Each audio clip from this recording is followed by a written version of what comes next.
pouvez seulement lever la main là où vous êtes les enfants d'Altofcad. On acclame fortement pour la présence. J'ai eu la grâce d'être accompagné par des hommes de Dieu.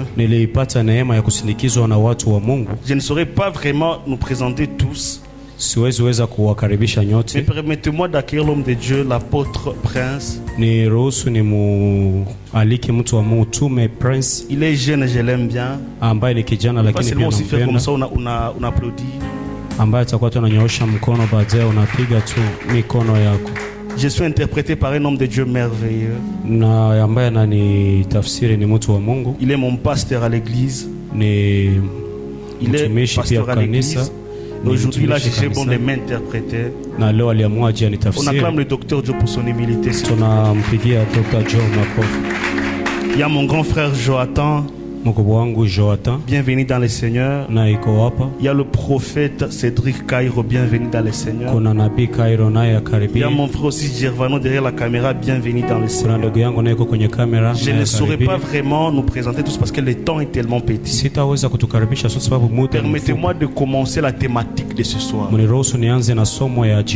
Ce soir nous sommes là pour parler sur le thème qui stipule choisi. Non, choisi, quelqu'un qui est choisi pour impacter sa génération. Choisi pour impacter sa génération. J'ai un cœur qui saigne parce que ma génération est en train de souffrir. En ce moment, quand on parle de culte des jeunes, directement dans notre réflexe, nous commençons déjà à penser comment garder un mari, comment garder une épouse, comment trouver un homme de sa vie. À chaque fois quand on parle de la jeunesse, on voit la sexualité. Des fois quand on t'appelle quelque part pour prêcher, on te dit homme de Dieu, il faut que tu prêches sur la sexualité. Alors je me pose une question. Est-ce que cette jeunesse a besoin de la sexualité? Dans une génération où la technologie a atteint un niveau exceptionnel, dans une génération où l'enfant a accès à toutes choses, je pense que l'important n'est pas la sexualité, mais l'important c'est la connaissance de la personne de Jésus. Parce que la Bible déclare ceci: mon peuple ne périt pas parce qu'il lui manque la sexualité. Mon peuple ne périt pas parce qu'il lui manque la prière. Parce que le diable peut te laisser prier tant que tu ignoras, il n'y a pas de problème. Mais mon peuple périt par manque de connaissance. Et la Bible paraphrase en disant ceci: et la personne qui refusera la connaissance, même moi Dieu je l'ai rejeté. Cela veut dire que Dieu n'est pas un ami aux ignorants. Dieu nous veut que nous comprenions certaines choses. Et ce soir, par la grâce de Dieu, Dieu sera en train de déposer une sémence d'impact dans ta vie. Amen, amen. Amen. Choisi pour impacter sa génération. Choisi pour impacter sa génération. Vous allez comprendre une chose. À chaque fois quand Dieu veut élever une génération, à chaque fois quand Dieu veut révolter une génération, à chaque fois quand Dieu veut parler avec une génération, Dieu commence d'abord par faire la sélection d'une personne. Laisse-moi dire à quelqu'un, Dieu n'a pas accès à une génération tant qu'il n'y a pas une personne qui va le servir comme canal afin d'atteindre cette génération. De Malachie à Matthieu, il y a eu des années de silence. Dieu a fait 400 ans sans pour autant parler. Ce n'est pas parce parce qu'il n'existait pas. Si kusema hakuwepo. Mais c'est parce que dans sa divinité. Lakini Mungu wake. Et dans ses principes divins. Na msheria za kimungu. Ce n'est pas un Dieu qui impose sa divinité. Haiko Mungu anayekutia kwa nguvu Mungu wake. Qui contamine sa divinité par une personne. Lakini ni Mungu ambaye anayetia Mungu wake kupitia mtu mmoja. Laisse-moi dire à quelqu'un. Acha niambie mtu mmoja. Depuis Genèse. Kuanzia kitabu cha Mwanzo. Dieu ne cherchait pas une génération. Mungu hakutafuta kizazi. Mais Dieu cherchait une personne lakini qui va sauver une génération. Mwenye ataokoa kizazi. C'est pourquoi il a commencé avec des rois. Ndio maana alianza na wengine. Il a commencé avec des juges. Akaanza na waamuzi. Avec des prophètes. Na manabii. Toutes les gens qui ont passé avant Jésus. Wote wenye walipita kabla ya Yesu. Ils n'ont pas réussi à établir la connexion entre Dieu et cette génération. Hawakuweza kutia mahusiano ya Mungu na kizazi. Il a fallu que lui-même ilimbidi yeye pekee puisse descendre ashuke afin de connecter la divinité à l'humanité. Ili kwamba atie umungu mkizazi. C'est là où la Bible dit ceci. Na kwenye Biblia inasema hivi. Tous ceux qui ont cru à Dieu. Wote waliomwamini il leur a été donné le pouvoir. Wamepewa nguvu de devenir enfants. Na kugeuka wana wa Mungu. Moïse n'avait pas cette capacité. Musa hakuwa na ile uwezo. Parce que Jean 1:17 dit ceci. Sababu Yohana 1:17 inasema hivi. Par Moïse nous est venue la loi.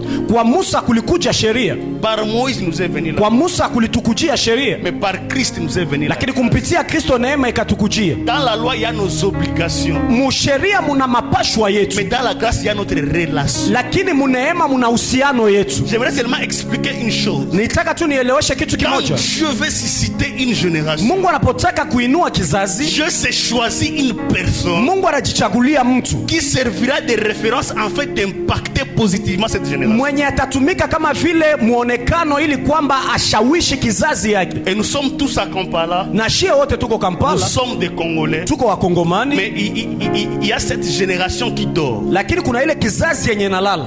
Et il faut que Dieu se choisisse des personnes. Na inabidi Mungu ajichagulie watu qui vont impacter cette benye watashawishi kizazi. Et j'aimerais informer une personne. Na nilitaka mtu mmoja. Que tu es l'une des personnes. Wewe ukue umoja wale watu. Que Dieu va utiliser afin d'impacter positivement. Mwenye Mungu atatumikisha ili kwamba ashawishi kizazi. Amen, amen. Amen. Alléluia. Amen. Est-ce que je parle à quelqu'un ce soir? Je naongelea kwa mtu hapa. Choisi pour impacter sa génération. Kuchaguliwa ili kwamba ushawishi kizazi yako. Notre génération elle est presque morte. Kizazi yetu ni kama vile imekufa. Parce que disons-nous vrai, ici en Uganda il se passe beaucoup de désordre. Sababu hapa Uganda kwenye tuko kunapitikana tatizo mingi sana. Donc tu es témoin plus que moi.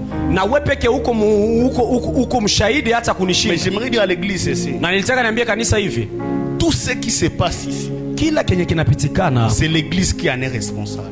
Kanisa njoo iko kukichwa wewe. C'est l'église qui en est responsable. Biko kukichwa ya kanisa vyote biko vinapitikana. Parce que je me sens franc, je vais parler ce soir. Najisikia niko wazi, mtaniruhusu niongee jioni ya leo. Amen. C'est l'église qui en est responsable. Hivi vitu yote biko kukichwa ya kanisa. Dans la communauté congolaise qui vit en Uganda. Mo hii community ya wakongomani inayokuwa Uganda. L'église a au moins 80% de responsabilité. Kanisa ina 8% ya responsibility ya. Parce que bien que tu sois congolais, sababu hata uwe mkongomani, une fois ici en Uganda, unapokuwa Uganda, tu fréquentes une église quelconque. Unaingiaka kukanisa fulani. Alors s'il y a des choses qui se passent maintenant, kama kuna vitu vinapitikana sasa, qui ne plaît pas à Dieu, na vyenye bimfurahishe Mungu, le premier responsable c'est nous, c'est l'église. Muhusika wa kwanza ni kanisa. Parce que si une fois l'église prend le courage de résoudre ces problèmes, kanisa kikamata hatua za kusuluhisha tatizo hizi, il y en aura plus. Hakutakuwa tena matatizo. Aujourd'hui pour qu'un jeune impacte, pour qu'un jeune réussisse, lakini leo ili kwamba kijana ashawishi, il faut deux choses. Inalomba vitu viwili. Soit il est frappeur, wala ni mdanganyifu, ou soit wala il a une connaissance en dehors du pays, wala ana watu ambao wako nje ya mji.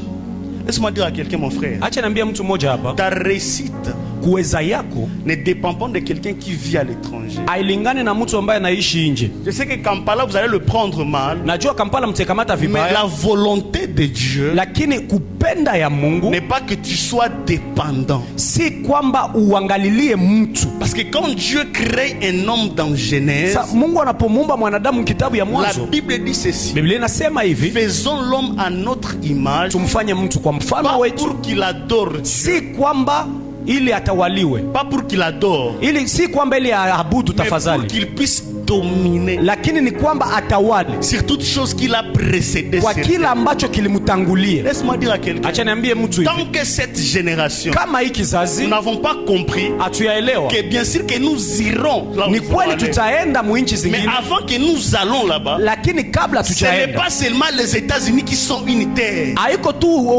Marekani ndio udongo. Même l'Ouganda c'est une terre. Hata hii Uganda ni udongo. Et la promesse de Dieu na ahadi ya Mungu n'est pas centrée sur la terre de l'extérieur, haiko kuile kizazi ya nje, udongo ya nje, lakini Biblia inasema hivi, partout tu mettras ton pied, pote kwenye utatia miguu yako, moi Dieu te donnerai cet endroit en possession. Mimi Mungu nitakupatia ile nafasi kwa utawala yako. Ce qui tue cette génération, kenye kinaua hii kizazi, une fois que nous avons mis nos pieds sur cette terre, sisi tu ile muda tunatia miguu yetu nous nous sommes dit une chose, tulijiambia kitu kimoja, tant que nous ne sortons pas sur cette terre, kabla tujatoka kuibu dongo, nous n'allons jamais investir. Hatutaanza tumika. Laisse-moi dire à un jeune, acha niambie kijana moja, tu ne vas jamais cesser à critiquer ceux qui ont avancé sur cette terre. Hautaachaka kuteta wale ambao wameweza kuibu dongo. Tant que tu n'as pas appris à investir sur cette terre, kama uyajifunza kutumika kuibu dongo, si seulement un homme réussi, kama tu mtu anaweza, non, c'est un pédé. Oh, ni mtu ambaye anaingia na, c'est possible de réussir sans pour autant être pédé.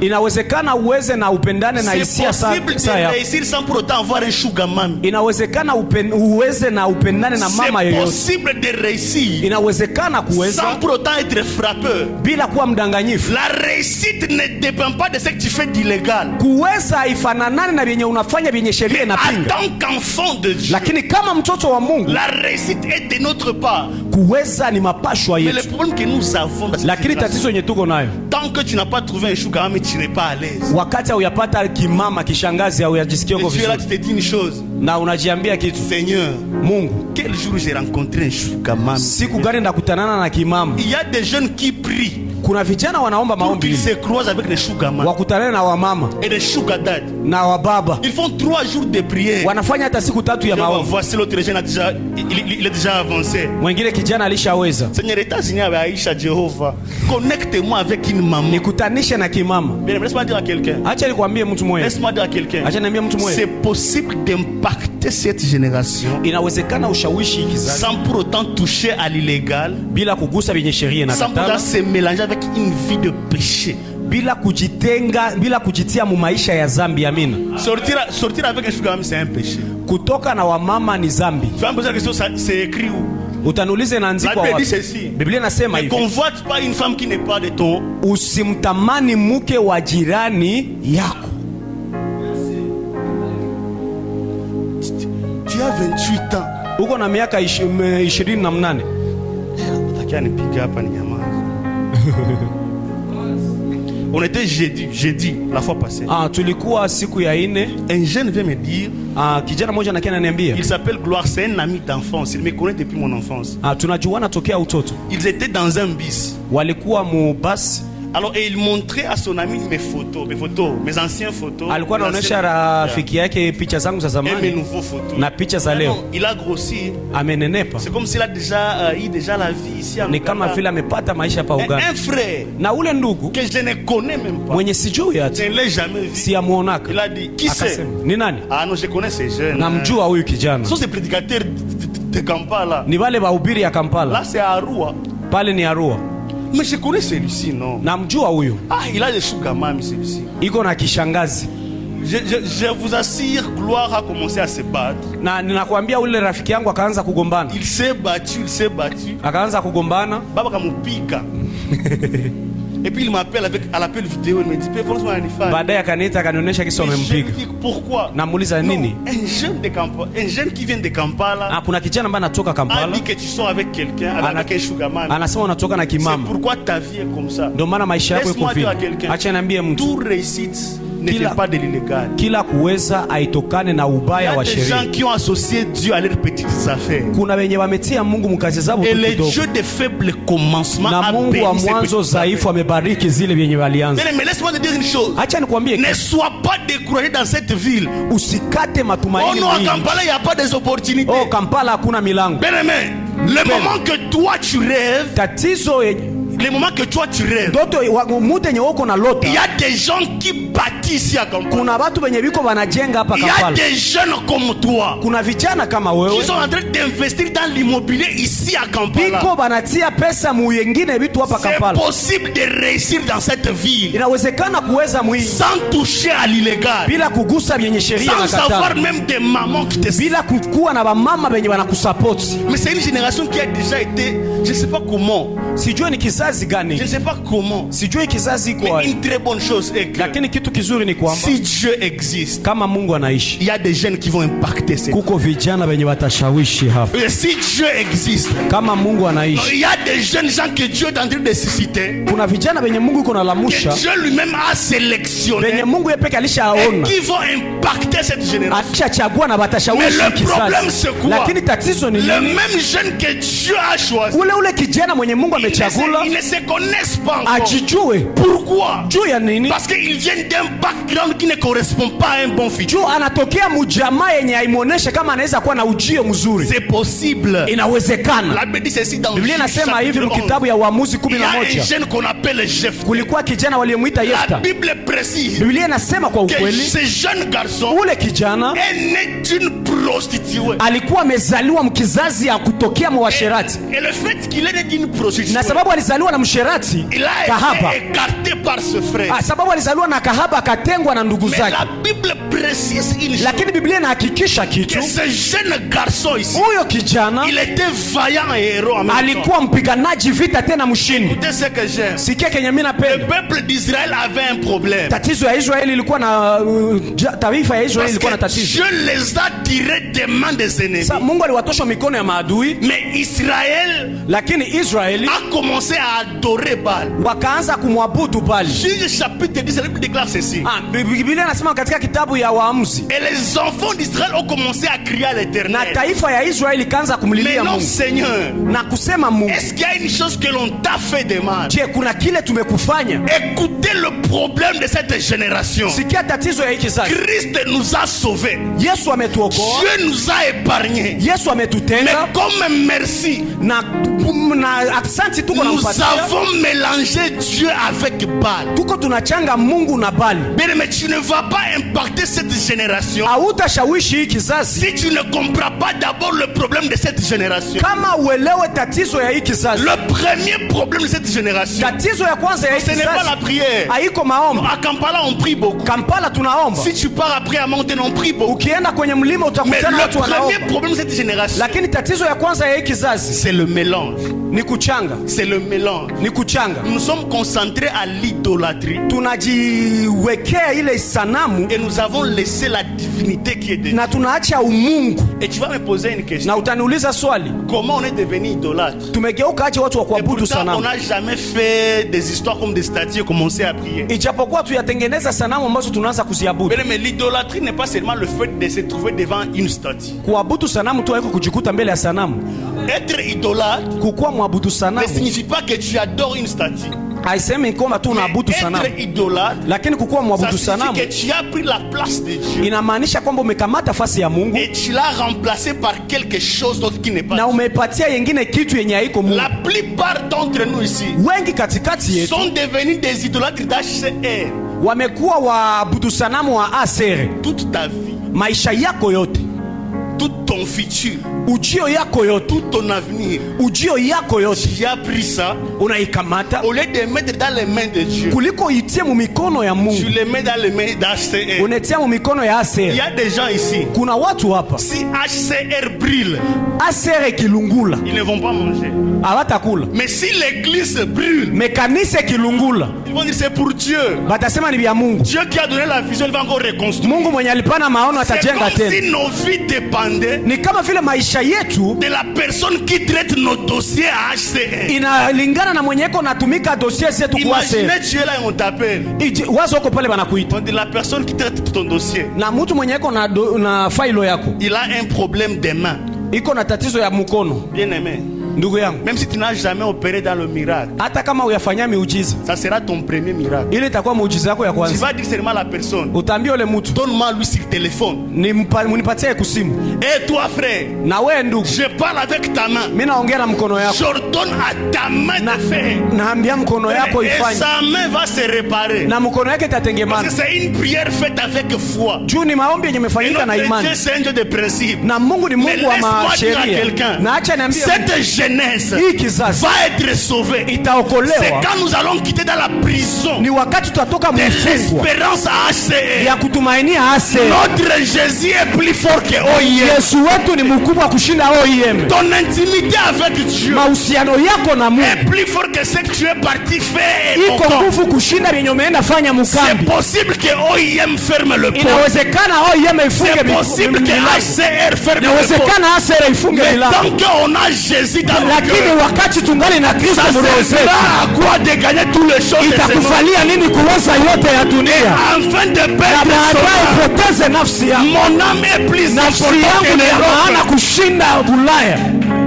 Mon âme, mon âme, nafsi yangu est plus cher, iko na bei kubwa que l'Europe, kuliko Europe. Parce que Dieu ne condamnera pas un pays. Sababu Mungu hata hukumu nchi. Mais la Bible dit ceci. Mais Biblia inasema hivi. L'âme qui pêche, nafsi inayotenda dhambi, c'est l'âme qui mourra. Ndio nafsi yenye takufa. Même le corps sera épargné. Hata mwili wataitenga. Tu fais le péché par le désir charnel. Unafanyaka dhambi kuhamu za kimwili. Mais quand Dieu frappe, il frappe l'âme. Lakini wakati Mungu anapiga nafsi. Mais si tu peux protéger une chose, kama unaweza linda kitu, protège ton âme. Linda nafsi yako. Mais cette génération, lakini hii kizazi est prêt à vendre son âme. Iko tayari kuuzisha nafsi sous le nom de l'impact. Mais chaque impact, kila kushawishi qui t'amène à vendre ton âme, yenye nakuleta kuna nafasi ya kuuzisha nafsi, ce n'est pas un impact, haiko ushawishi, c'est une perdition, ni kupotea. Oh non mon frère, ndugu yangu, tu as du talent, uko na gifts, mais nous faisons les histoires de frappe. Lakini sisi tunadanganyaka watu. Mais si tu viens seulement dans 2 mois, tu vas être riche. Ukikuja kwetu miezi 2 utakuwa tajiri. Tu auras la richesse. Utapata utajiri. Mais tu n'auras jamais la bénédiction. Lakini hautapata baraka. On la Bible dit ceci. Ijapokuwa Biblia inasema ce n'est pas la richesse qui enrichit. Haiko mali ndio yenye nafanya mtu anatajirika. Mais c'est la bénédiction de Dieu. Lakini ni baraka za Mungu. Je préfère rester pauvre mais béni.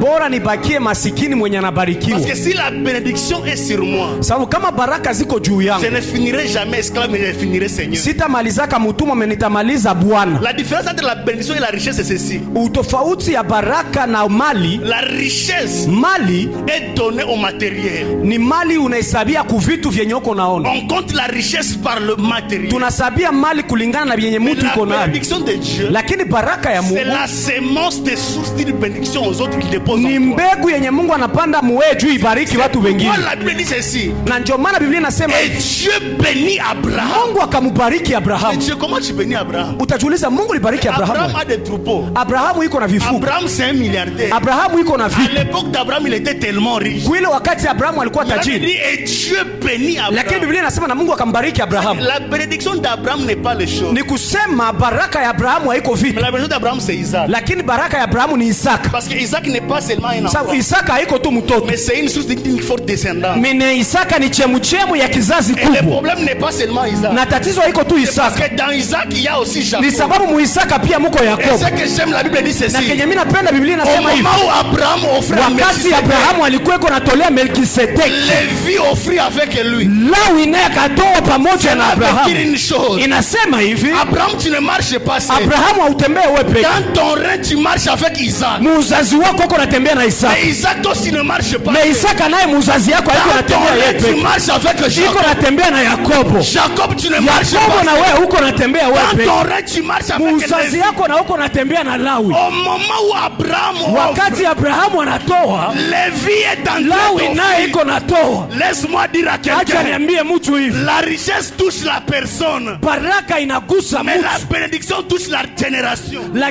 Mali inagusa mtu lakini baraka zinagusa kizazi. Quand tu deviens deviens riche, unapogeuka mwenye mali, c'est pour toi, ni juu yako tu. mais quand tu es béni, lakini unapokuwa mbarikiwa, c'est pour ta descendance, ni juu ya kizazi yenye nakuya après wewe. L'important n'est pas moi, ya maana haiko mimi, mais l'important c'est ce qui vient lakini après. ya maana ni vyenye vinakuya nyuma yangu. Je dirais que j'ai réussi la vie. Nitasema nimeweza maisha. Ce n'est pas quand je vais construire des maisons, haiko wakati nitajenga manyumba, mais c'est quand l'avenir de mes enfants seront assurés. lakini ni wakati ujio ya watoto wangu itakuwa imetengenezwa kunipitia. Et quand Abraham Biblia inasema hivi, wakati Abrahamu alikuwa akitoa, Lévi aussi, Lawi naye akatoa. or Lévi est de la 3e génération à Abraham. Ijapokuwa Lawi ni wa kizazi ya 3 ya Abraham, Je me pose une question. najiuliza swali, Comment Lévi offre? inakuwaje Lawi anapana sadaka? Je comprends une chose. Mimi naelewa kitu, Quand nous marchons, wakati nous tunatembea ne marchons pas seuls, hatutembee mais shepe, nous marchons avec une descendance. lakini tunatembea na C'est kizazi. pourquoi quand tu fais une chose, Ndio maana unapofanya avant kitu, de le faire pour toi, kabla hujaifanya kwako, pose-toi une question. jiulize swali, Est-ce que ma descendance en sera fière? je, kizazi yangu itafurahia?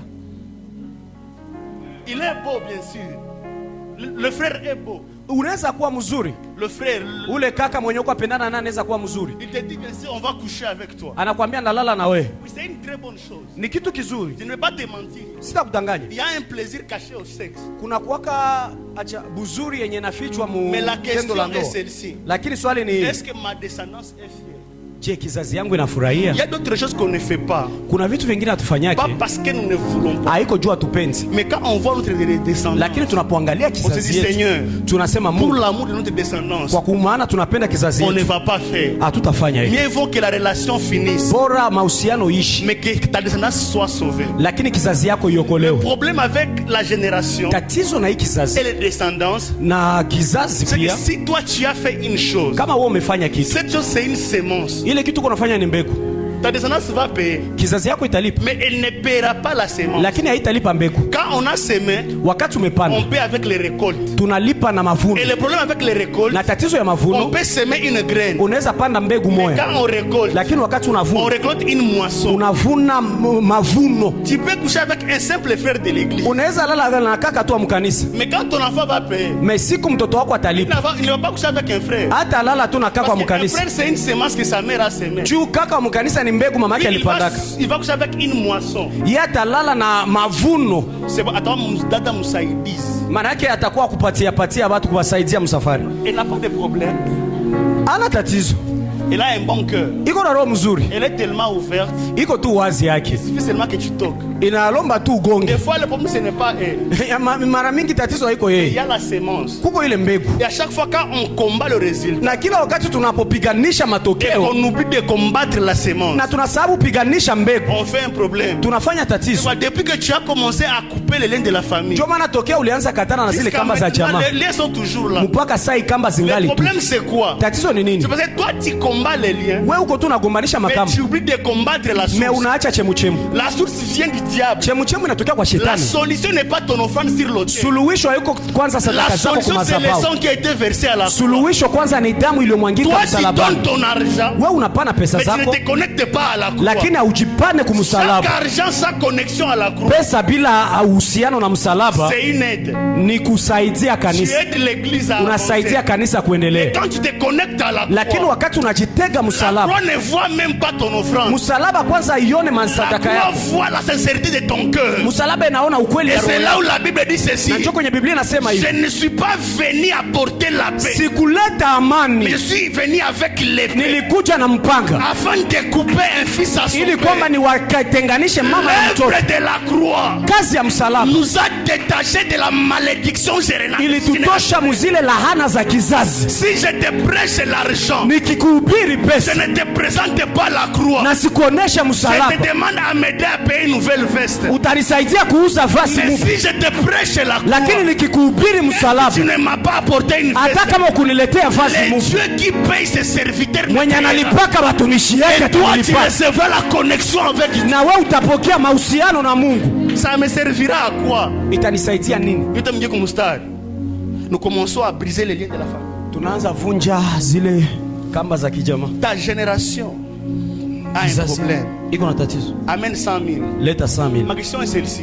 Swali yangu ni un problème qui a touché 4 générations. Tatizo yenye megusa vizazi 4 avant wewe. Qui peut résoudre ça? Je, inaweza kwa tu ile pesa ndio inaweza maliza ile fujo? Vous jouez avec le monde spirituel. Munacheza na ulimwengu wa roho. Quelque chose qui a pris tes grands arrière parents. Vitu ambavyo vimekamata mababu zako. Oh non, Sami. Oh, et tu viens avec la chèvre des générations. Unakia na mbuzi ya kizazi. Ma question est celle-ci. Swali yangu ni cette chèvre là, ile mbuzi ya kizazi a la capacité je iko na uwezo de détruire ce qui a été semé par Liangombe, ya kubomola kila kenye Liangombe alitia maisha yako.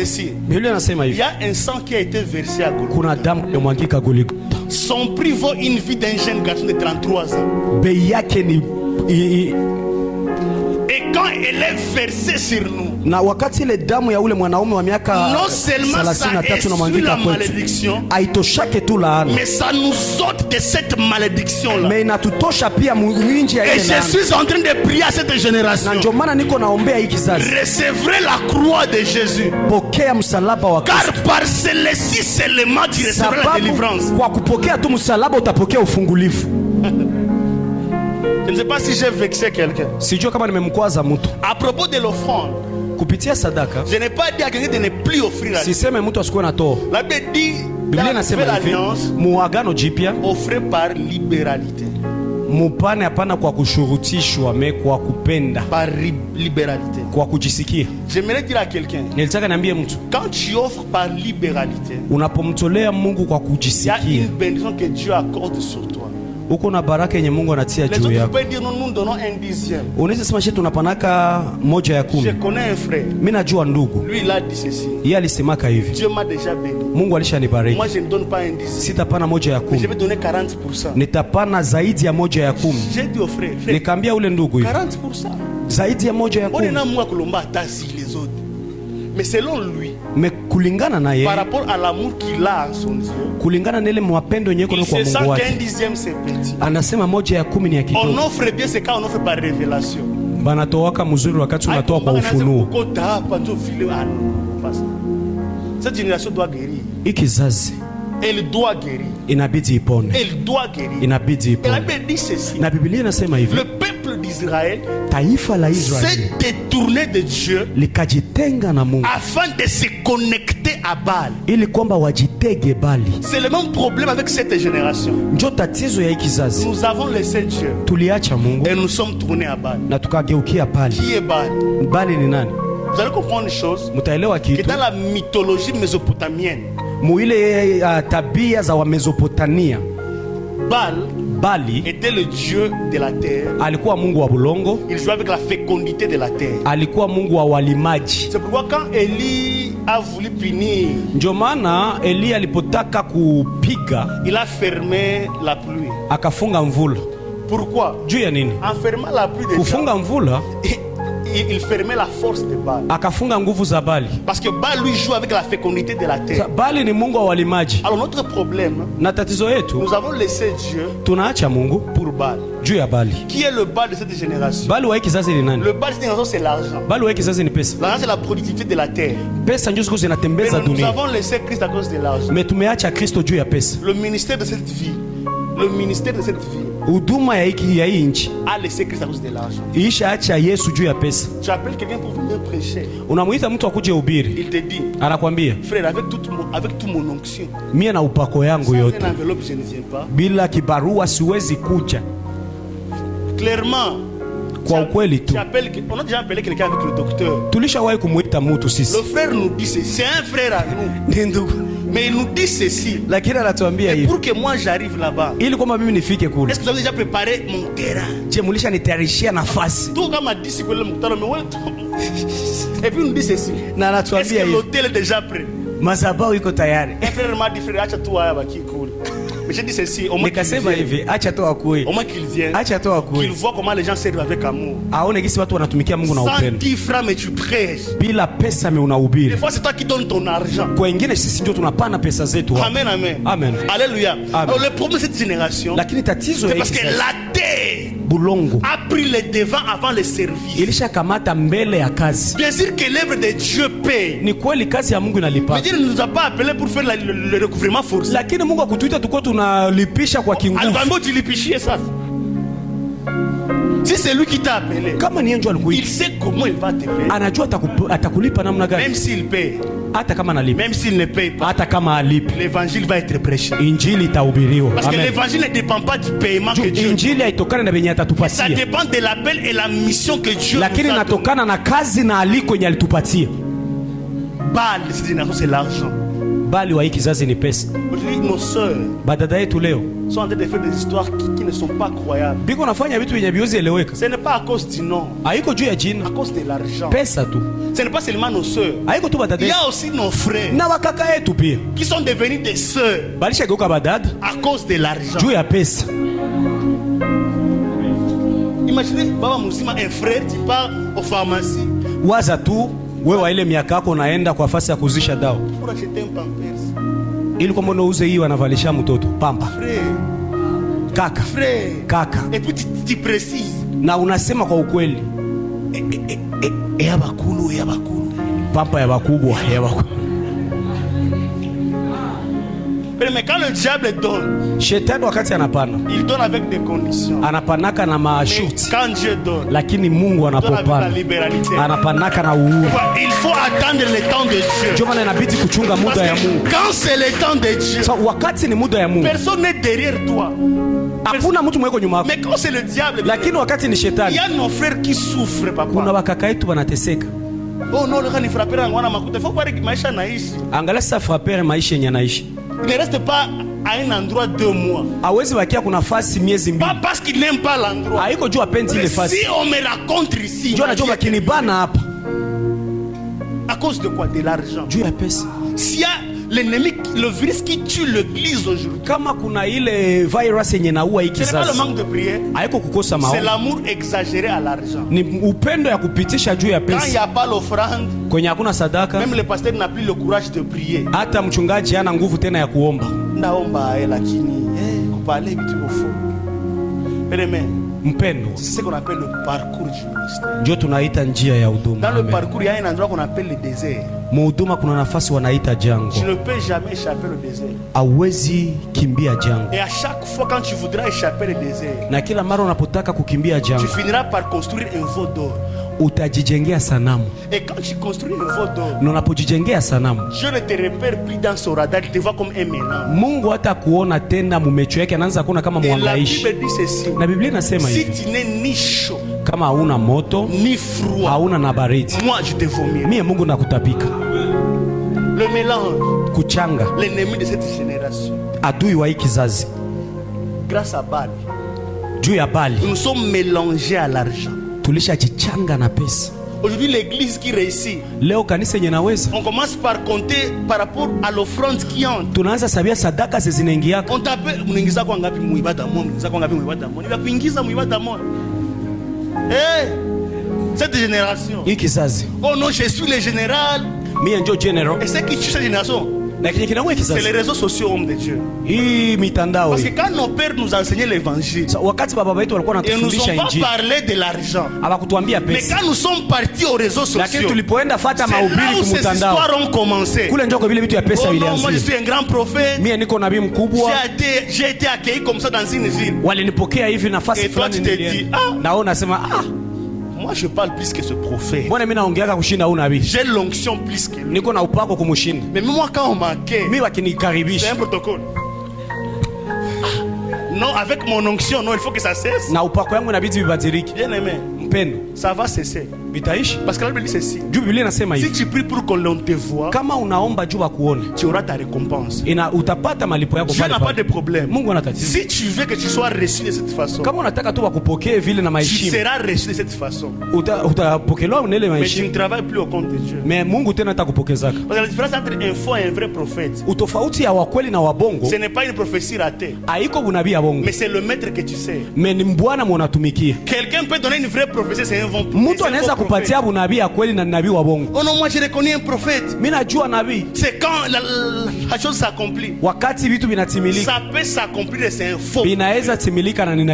Parce que même des magiciens sont des voyants. banaonaka. Ils ne voient pas faux. Abaone bongo. Ils voient vrai. Banaona kweli. Même ce que tu as mangé. Na byenye ulikula. Mais ça ne vient pas de Dieu. Mais abitokee kwa Mungu. C'est pas parce que ça s'accomplit que ça vient de Dieu. Haiko juu ilitimilika ndio inatokea kwa Mungu. C'est pas parce que ton ministère rayonne que tu n'es pas mélangé par Haiko juu huduma yako inaangara ndio kusema uchangane na bali. Et pour votre information. Na kwenye kuelewa. Dieu ne se répand jamais de ses dons. Mungu aiwake tubu akishakupatia karama. Quand il te donne un don. Akishakupatia karama. Même si tu es aventurier. Hata kama ukuwe mtu mwenye hauna hauko serious, utatumika tu na ile huduma. Tu n'as jamais vu un frère qui chante bien les ivrogne. Au yonaka mtu anaimbaka mzuri na mlevi. Ici à Kampala, tu ne connais pas quelqu'un. Hapa Kampala, waimbaji wazuri balevi. Tu ne connais pas quelqu'un qui prêche bien et il fume des chants. Mhubiri mzuri mvuta bangi. Est-ce qu'il n'y a pas un impudi qui prêche bien? Au yonaka mbaraga wa kuhubiri mzuri. C'est un impudi qui termine à prêcher ses 3 filles. Anamaliza ubiri wa fie watatu. Avec puissance. Na kesho atahubiri na nguvu. C'est parce que quand Dieu donne un don, c'est sababu Mungu anapopana karama. C'est un don. Ni karama. C'est gratuit. Ni ya bure. Et il ne se répand jamais de ses. Hawezi jirudia kwa regretter John alikuwa.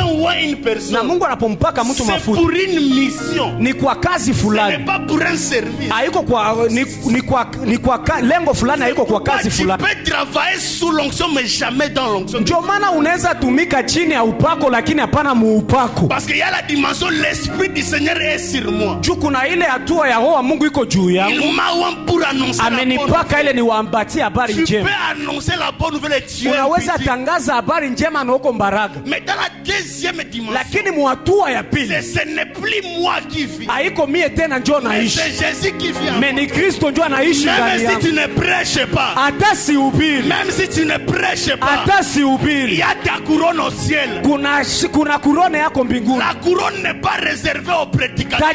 Taji haiko tu ya bahubiri. Mais la couronne est réservée. Lakini taji imewekwa à la génération qui a fait un bon combat. Kwa kizazi yenye lipigana vizuri. Bien-aimé. Mpendo. Que les dons de ton voisin ne te laissent pas laisser Dieu. Karama ya jirani yako isikufanye.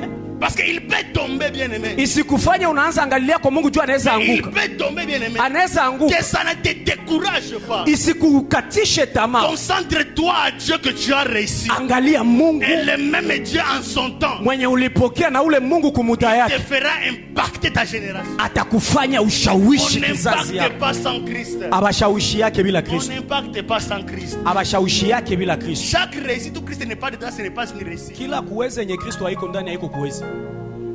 Mais un échec. Lakini kushindwa où Dieu est dedans. Yenye Mungu iko ndani. Amen. C'est une formation. Ni mafunzo. Je préfère être formé par l'échec de Dieu. Bora nifunzwe na kushindwa ya Mungu. Qu'être anéanti par la réussite des autres. Keniharibike mkuweza ya banadamu. Nous allons impacter cette génération. Tutashawishi kizazi. C'est quand nous allons nous connecter à Christ. Wakati tutajitega Kristo. Le véritable Christ. Kristo wa ukweli. Arriver dans la dimension où Christ devient nous. Mpaka tufike kwa watu wenye Kristo anakuwa shie. Bien qu'on n'aura pas le matériel. Hata kama tutakuwa na vitu. vitu. Spirituellement parlant. Lakini kiroho. On aura déjà impacté cette génération. Tutakuwa tumeshawishi kizazi. Le mélange. Kuchanga. Il y a beaucoup de points mais je vais terminer sur le même point seulement. Kuna mapointi. Je ne vais pas donner un autre point. Sitapana ingine pointi. Le mélange. Kuchanga. C'est un problème qui tue cette génération. Ni kitu ambacho inaua hii kizazi. La Bible dit ceci. Biblia inasema hivi. Dans Psaume. Mkitabu ya Zaburi. Chapitre 23. 23. La Bible dit l'Éternel est mon berger. Biblia inasema Bwana ndiye mchungaji wangu. Je ne manquerai. Sitapungukiwa na kitu. Ma question c'est ceci. Swali yangu. Quelle est la personne qui dit ça? Nani mwenye anaongea vile vitu? C'est David. Daudi. Qui est David? Daudi ni nani? L'enfant de Jesse. Mtoto wa Yese. Et quand vous lisez Genèse 49, na ukisoma Mwanzo 49, la Bible dit ceci. Biblia inasema hivi.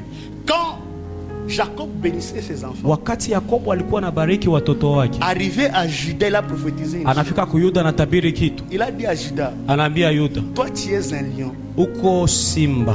Et le sceptre de la royauté ne quittera pas ta main. Na fimbo ya utawala sitoke mu mikono yako. Spirituellement parlant, kiroho kuongelea, Jacob a identifié Juda à un lion. Yakobo aliona Yuda kama simba. Mais ce qui m'étonne, dans la descendance de Juda, mukizazi ya Yuda, le premier roi s'appelle David. Mfalme wa kwanza jina yake Daudi. Mais David écrit en disant ceci. Lakini Daudi anasema hivi. Il écrit en disant ceci. Anaandika akisema hivi. L'Éternel Bwana est mon berger. Ndiye mchungaji wangu. Et je ne manquerai sitapungukiwa de rien. na kitu. Alors, et Et ce qui m'étonne, na kenye kinanishangaza, il continue en disant ceci. Anaendelea akisema hivi. Il me fait reposer. Ananifanya nitulie dans le vert mumajani mabichi. Comment se fait-il qu'un lion comme David inawezekanaje simba kama Daudi peut manger de l'herbe? Iko nakula majani. David c'est un lion. Daudi ni simba. Mais il écrit en disant ceci. Mais anaandika akisema hivi. L'Éternel est mon berger. Bwana ni mchungaji wangu. Quel est ce lion là qui a un berger? Ile simba gani ile yenye iko na mchungaji? David c'est un lion. Daudi ni simba. Mais il écrit en disant ceci. Lakini anaandika akisema ce qui m'intéresse, c'est parce que tu me conduis dans le vert pâturage. Ni sababu unaniongoza mu majani mabichi. Mais David, tu me compliques la vie. Daudi unanichanganya. Parce que quand Samuel est venu, wakati Samuel alikuja, il t'a oint d'huile de royauté. Alikupaka mafuta ya ufalme. Mais j'ai fini par comprendre une chose. Lakini kamalizia nikisema hivi. Vous savez, nikaelewa hivi. Quand Christ te oint, wakati Kristo anakupaka mafuta, la première des choses qui se passe, kitu ya kwanza yenye inapitikana, c'est la transformation. Ni kugeuzwa. David c'est un lion. Daudi ni simba quand il n'a pas l'onction. Wakati hana upako. Mais tant qu'il reçoit l'onction, lakini anapopokea upako, bien qu'il a l'identité des lions, hata kama iko na anwani ya usimba, mais l'onction du berger, lakini upako ya ufalme ya uchungaji inamufanya akwe mkula mayani. Je vais m'expliquer. Nitajieleza. La différence qu'il y a entre un carnivore et un herbivore. Tatizo utofauti ya mwenye anakulaka mayani na mwenye anakula nyama, ce n'est pas le pâte. Haiko migulu. Parce que même la chèvre, sababu hata mbuzi peut avoir un besoin de manger la viande. Inaweza kuwa na hamu ya kukula nyama. Mais si tu donnes aux chèvres la viande, lakini ukiipatia nyama, le chèvre ne va pas manger. Mbuzi haitakula nyama. Le problème, ce n'est pas parce que ce n'est pas un animal. Haiko tu sababu haiko nyama. Ce n'est pas parce que ce n'est pas un vertébré. Haiko tu sababu ni nakulaka majani. Mais le problème, c'est au niveau de la dentition. Lakini tofauti iko hatua ya meno. Écoutez-moi bien. Nisikie vizuri. La dentition de la chèvre, meno ya mbuzi, ne permet pas à la chèvre de broyer. Airuhusu mbuzi itafune nyama. Parce que sur ce côté ici de la chèvre, juu huku mapembeni huku, il y a ce qu'on appelle la barre. Kuna kitu ambayo wanaita barre. La barre c'est une partie vide. Ni nafasi ambayo iko wazi. Mais le lion lui, lakini simba, ce n'est pas parce qu'il est lion qu'il mange la viande. Haiko juu tu ni simba ndio nakula mayani. Mais c'est parce qu'il a une dentition qui lui permet de manger. Lakini sababu iko na hali ya meno yenye nairuhusu ikule nyama. Dans la dentition du lion, muhali ya meno ya simba, ici il n'y a pas une vide. Hapa mbele hakuna wazi. Mais il y a ce qu'on appelle les canines. Kuna kuwaka meno ya mrefu wanaita kanini. C'est par les canines que le lion finit par broyer la viande. Na muile meno mirefu njoo inatafunia nyama. Alors Daudi, toi qui es un lion, wewe mwenye uko simba, comment tu manges l'herbe? Inakuwaje unakula mayani? David va répondre une chose. Daudi atajibia kitu. C'est parce qu'il a croisé un berger qui a la houlette à sa main. Ni sababu alikutanana na mchungaji mwenye kuna fimbo mu mikono yake. La dentition. Na alipomupiga hatua ya meno, le lion a perdu ses canines. Simba ikapoteza meno. Il a reçu la barre qui lui permet à broyer. Na ikapokea wazi yenye liruhusu itafune mayani. Laisse-moi dire à quelqu'un. Acha niambie mtu. Dans le domaine de la transformation, mwile hatua ya kugeuzwa, nous sommes brisés par le berger. Tunavunjiwaka na mchungaji. Sans le brisement, tu ne recevras jamais la transformation. Bila kuvunjwa hautapokeaka kugeuzwa. Dieu ne marche pas avec les hommes complets. Mungu atembeake na watu wenye banaenea. Si tu as une dentition complète, kama uko na meno yenye naenea, Dieu ne marchera pas avec toi. Mungu atatembea na wewe. Il faut qu'il brise cette dentition. Inabidi ageuze ile meno. Que tu perdes le goût à la viande. Upoteze haja ya kula nyama. Et que tu te connectes à l'herbe verte. Na ujitege majani mabichi. En parlant de la viande, je vois la chair. Napoongelea nyama naona mwili. Mais en parlant des herbes, je vois la parole. Lakini napoongelea majani naona neno. Dieu ne marche pas avec les charnels. Mungu atembeake na watu ya mwili. Il marche avec les obsédés de la parole. Lakini anatembeaka na wapenda neno. Nous n'allons jamais impacter cette génération. Hatutashawishi hii kizazi. Tant que nous serons charnels. Kama tungali kimwili. Mais il nous faut. Lakini natubidi. Mais il nous faut. Lakini natubidi. La connexion à la connaissance de la parole de Jésus. Mahusiano kuile ujuzi ya neno ya Yesu. Daudi. Ta dentition. Hali yako ya meno détermine ta nature. Inatuelewesha wewe ni nani. Ton voisin, quelle est ta dentition? Ambia jirani yako meno yako ni nini. Mais le problème de cette génération, tatizo ya kizazi, le mélange. Tunachanga vyote. Nous avons même mélangé la dentition. Tulishachanga mabitu ya meno, nguruwe. Nous sommes devenus des cochons. Tushageuka nguruwe. Parce que la Bible dit ceci. Biblia inasema hivi. Même si tu prends un cochon et tu lui donnes des ornements, uipatie oro, donne-lui seulement 2 minutes, uipatie tu dakika mbili, il va rentrer dans la boue. Pamoja na oro itarudia matope. Le problème avec le cochon c'est celui-ci. Tatizo ya nguruwe ni hii. Il peut manger l'herbe. Inaweza kula majani et manger la viande. Na kula nyama. Il y a des chrétiens cochons. Kuna Wakristo nguruwe. Le samedi, siku ya sita, il mange la chair dans la boîte. Anaenda munganda. Le dimanche, siku ya Mungu, il entonne la louange et l'adoration. Anaimbisha sifa na maabudu. Ce n'est pas ton problème. Haiko tatizo yako. Tu as choisi d'être omnivore. Ouais. Tu as choisi d'être omnivore. Ulichagula ukwe mwenye unaweza kula mayani na nyama. Tu peux broyer la viande. Unaweza kula nyama. Et broyer l'herbe. Na unaweza kula mayani. Et comme tu es inconscient. Na gisi hauna nazamini. Tu peux aussi ruminer. Unataka pia na urudishe chakula. Kuko wale Wakristo. Tu peux manger la viande. Anaweza kula nyama. Tu manges la chair. Anakula mwili. Et tu manges la parole. Anakula na neno ya Mungu. Et comme tu es inconscient. Na gisi hauna na tabia zamiri. Unahubiri pia.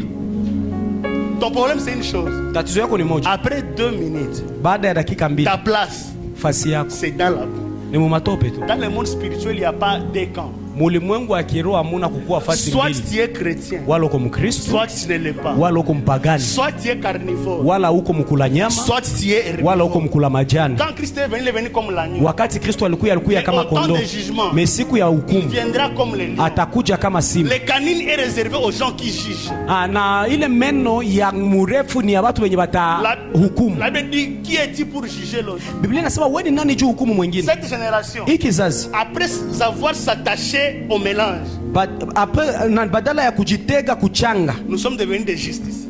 Tulishakuwa sasa waamuzi. Des justiciers. Tulishakuwa waamuzi. Quand quelqu'un fait une chose que tu ne fais pas, wakati mtu anafanya venye wewe ufanyake, c'est un problème. Inakuwa tatizo. C'est un problème. Inakuwa Et tatizo. ce n'est pas comme ça que l'on va impacter cette génération. Haiko vile ndio tutashawishi kizazi. Mon thème est tellement vaste, mais je vais chuter ici. Somo yangu ni kubwa lakini nitamalizia hapa. Yefuta a été tiré d'une prostituée. Alitoka katika ukahaba. Il a été tiré d'une prostituée. Alitoka mu ukahaba, ni mbegu ya ukahaba. Je me demande pourquoi Dieu a utilisé Jephthé. Najiuliza John Mungu alitumikisha Yefuta. Il y avait beaucoup de vaillants à Israël. Kulikuwa wapiganaji wengi katika Israeli. John Mungu alimtumikisha Yefuta. Rappelez-vous à chaque fois quand Israël allait chez d'autres dieux. Kumbuka kila wakati Israeli iliwaendea watu wengine, miungu zingine. Dieu disait ceci. Mungu alikuwa anasema hivi. Israeli, pourquoi tu t'es prostitué? Juu nini umefanya washerati? Dans le monde spirituel, mulimwengu wa roho, la prostitution c'est l'image du mélange. Washerati ni kuchanga vitu. Jephthé est venu du mélange. Yefuta ni kizazi ya kuchanga. Mais Dieu l'a appelé à diriger et impacter sa génération. Lakini Mungu alimuita shawishi kizazi yake. Laisse-moi dire à quelqu'un. Acha niambie mtu. Nous venons de cette génération là qui mélange. Tunatokea mwile kizazi yenye nachanga. Mais cela ne signifie pas que nous aussi nous devons mélanger les dieux que nous avons. Lakini haimaanishi na shina bidii tuchange Mungu mwenyewe. C'est possible que nous venons de cette génération là. Inawezekana tutoke mwile kizazi. Et que nous impactions positivement notre génération. Na tushawishi kwa malengo mazuri kizazi. Parce que quand Dieu te choisit pour impacter, Mungu anapokuchagua ili kwamba ushawishi, il ne voit pas là où il te tire. Angaliake kwenye anakutosha. Mais il voit là où il t'amène. Bali anaangaliaka kwenye anakupeleka. Je ne voyais pas là où Jephthé venait. Mungu angaliake kwenye Yefuta alikuwa anatokea. Mais il voyait là où Jephthé devrait être. Lakini alikuwa anaangalia kwenye Yefuta na biti ya kuwa. Laisse-moi dire à quelqu'un. Acha niambie mtu. Dans cette génération il y a une forte confusion. Mwi kizazi mwenye muko kuchanganyikiwa. Tu es la personne que Christ a choisi pour impacter positivement. Uko mtu mwenye Kristo ameita ili kwamba ushawishi kitofauti. Et tu vas impacter cette génération. Na utashawishi hii kizazi. C'est quand tu vas devenir une référence à cette génération. Wakati utakuwa ukumbusho ya hii kizazi. Ça ne dépend pas de là où tu viens. Hailingane na kwenye unatokea. Écoutez,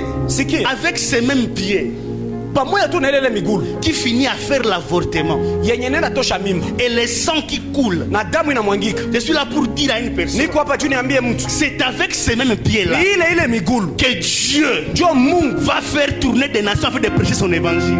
Atakufanya ukwe mtembeza injili. Je ne vois pas ton avortement ce soir. Mungu angalia kutosha yako mimba jioni ya leo. Mais il voit là où il t'amène. Lakini anaangalia kwenye yako na kupeleka. Bien que tu as avorté, hata kama ulitosha mimba, bien que tu aies impédé, hata kama uko usherati. Ce soir il est prêt à te recevoir. Jioni ya leo iko tayari kukusaidia. Lui il ne va pas te pardonner. Hata kusamehe. Mais c'est lui le pardon. Mais yeye ndio msamaha. Le fait de l'avoir. Kumukua tu naye. Il efface tes péchés passés. Anavuta zambi zako. Tes péchés présents. Zambi zako za leo. Et tes péchés que tu aurais fait dans le futur. Na zambi zenye ungelifanya. Parce que lui il est le Dieu miséricordieux. Ni Mungu wa huruma. Ça ne dépend pas de là où tu viens. Aiangalie kwenye unatokea. Ça ne dépend pas de là où tu viens. Aiangalie kwenye unatokea. C'est dans la matrice d'une prostituée. Ni kizazi ya mbaraga. Que Dieu a fait impacter Jephthé. Ndio Mungu alishawishia ndani ya Yefuta. C'est un enfant rejeté. Yefuta ni mtoto ambaye amekataliwa. Mais c'est quelqu'un qui est appelé à diriger, à dominer Israël. Ni mtu ambaye ameitwa ili kwamba atawale Israeli. C'est pourquoi je disais à un jeune. Na ndio maana nilikuwa naambia hivi kwa kijana mmoja. Ce soir ne vois pas tes actions.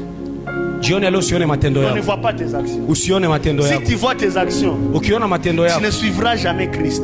Hautafuataka Kristo. Si tu vois ce que tu fais, ukiangalia benye uko unafanya, tu ne suivras jamais Christ. Hautafuataka Kristo. Tu ne suivras jamais Christ. Hautafuataka Kristo. Ce soir oublie tes actions. Sahabu matendo yako jioni leo. Concentre-toi à Christ. Jitege Kristo. Il est prêt à te laver. Iko tayari kukuosha. Il dit ceci. Anasema hivi. Venez tous à moi. Muje kwangu nyote. Vous tous qui êtes chargés. Nyie bote. Parce que c'est lui le repos. Juu yeye ndio mpumziko. Ça ne dépend pas de combien de fois tu as avorté. Ayesabiki mara ngapi umetosha mimba. De combien de fois tu as fait la fornication. Mara ngapi umefanya washerati. De combien de fois tu t'es masturbé. Mara ngapi umefanya ile tendo mbaya vile. Nous pouvons être ici, il y a des gens qui se sont masturbés aujourd'hui même. Tunaweza kuwa tuko hapa na kwa watu wenye walifanya vile vitu wenye masturbation. Walifanya asubuhi afaa kuyo. Avant que je ne chante quoi. Même dans 12 asubuhi. On avait un frère. Tulikuwa na ndugu dans les toilettes des églises. Inconscient. Kuchoza kanisa ana zamiri. Imagine toi seulement. Un jour on est en jeûne. Siku watu kwa mafungo. Anasikia vitu hivi ndio Mungu nikusaidia. Acha niende kule toilet. Je croise mon frère. Mimi nakutana ndugu yangu kule. Je dis frère, uko nafanya huko nini? C'est yangu nisamee wangu.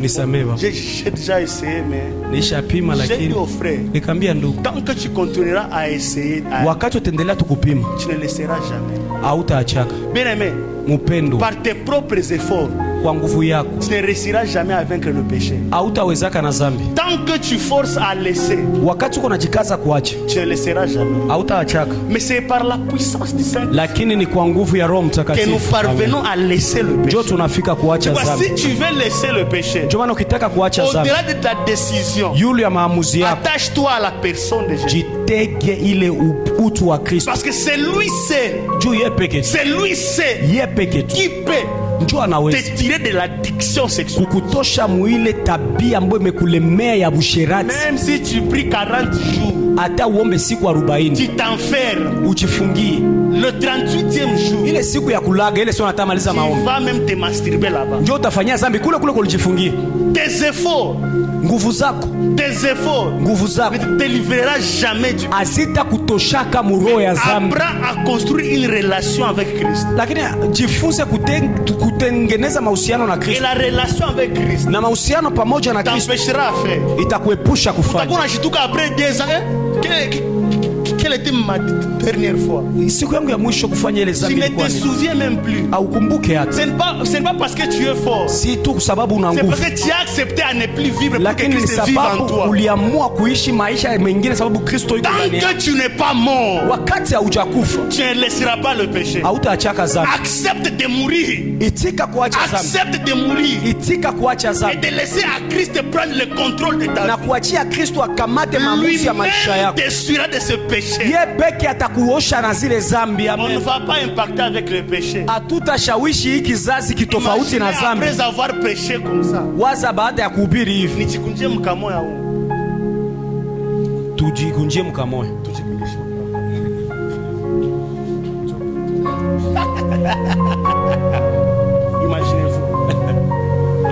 Imaginez-vous. Waza tu. Même si j'ai prêché comme on les attend nangana sema ukaka hapana. Échec chamula wale échec. Attends, il fait affiche à Kabambi 40 jours de délivrance. Elle va dire 40 jours. 40 jours. Ou bien c'est 40 cm. Tu comprends? Parce que le problème c'est quoi? Christ est là. L'onction est là. Mais mon caractère, ce que l'onction t'a donné, ton caractère peut le détruire. Je suis seulement là pour éveiller une génération. Et dire à cette génération, au-delà du travail, ta spiritualité, travaille aussi ton caractère. Est-ce que tu peux t'élever en prière? Lève-toi, nous prions. Lève-toi, nous allons prier.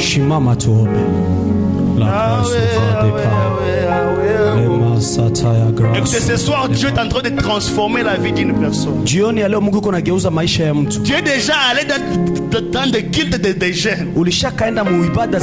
Mais ce soir, ce n'est pas un culte des jeunes. Mais c'est un rencontre personnelle avec Jésus. Peut-être que tu es venu pour écouter l'histoire des relations, des histoires comme ça.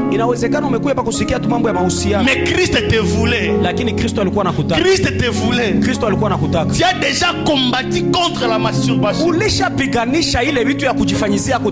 contre la sexualité, contre l'ivrognerie, contre des mauvaises compagnies. Et tu n'es jamais parvenu à laisser. Je ne te décourage pas. Je te donne raison. C'est parce que tu utilisais tes forces. Mais ce soir, ne force plus. Ne force plus. Laisse à Christ diriger ta vie. Tu vas prier avec sincérité.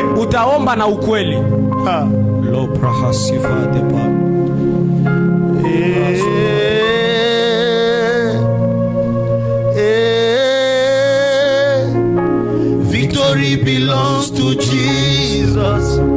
Victory belongs to you. Tu peux chanter.